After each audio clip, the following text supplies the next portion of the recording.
Hi everyone, I'm Justin, and on behalf of my co-authors, Maura and Bethany, I'll be presenting our work on country differences in social comparison on social media. Social comparison occurs when people compare themselves to others. And on social media, social comparison is a common concern. On one hand, it's been linked to negative outcomes such as lower self-esteem or depression, and on the other hand, it's also been linked to positive outcomes such as inspiration. While previous studies have found global differences in social comparison, they've tended to be small scale and focus on social comparison in offline settings. Building on this prior work, we wanted to understand the relationship between social comparison on social media and country differences more broadly. As such, we ran a study combining a survey, interviews, and Facebook activity logs. We surveyed almost 38,000 people from 18 countries on Facebook, conducted 39 in-person interviews in 3 countries, and combined this with aggregate data about participants' Facebook activity. We measured social comparison using a 4-question scale, which included questions on how often people observe others before acting, how often they compared their accomplishments to others, how often they thought about how they presented themselves, and how often they felt worse in comparison to others.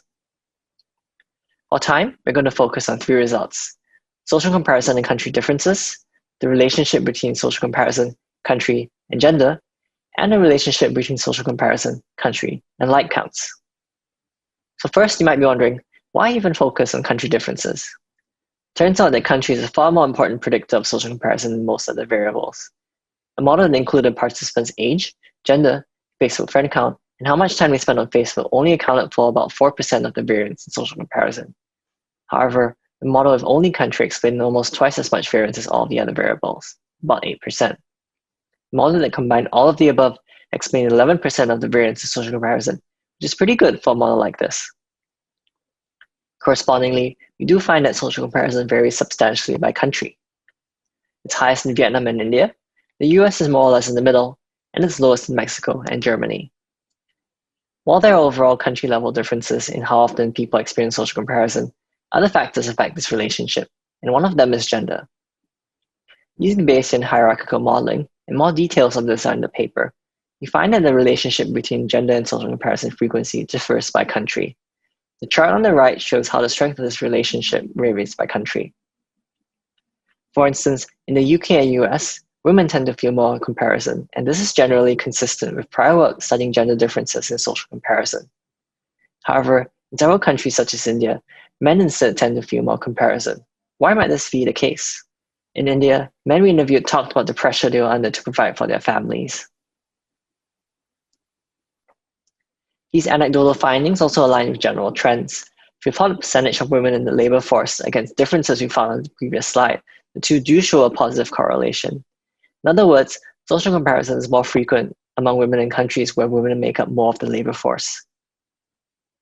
Next, we'll look at how like counts relate to social comparison in different countries. In most countries, seeing a larger proportion of posts with 20 or more likes or reactions was generally associated with more frequent social comparison. Still, this relationship is stronger in some countries and weaker in others. Our interviews shine some light on why this relation may be a little bit stronger in India and the US versus Mexico. In interviews, people in India and the US both talked about how likes elicited negative feelings. And in Mexico, people said they were less affected.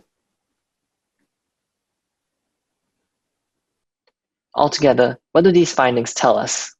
One overarching finding is that experiences of social comparison vary by country, so design interventions that work in some countries may not work in others. For instance, gender differences and their causes vary by country, so public awareness campaigns may want to target different messages to men and women in each country.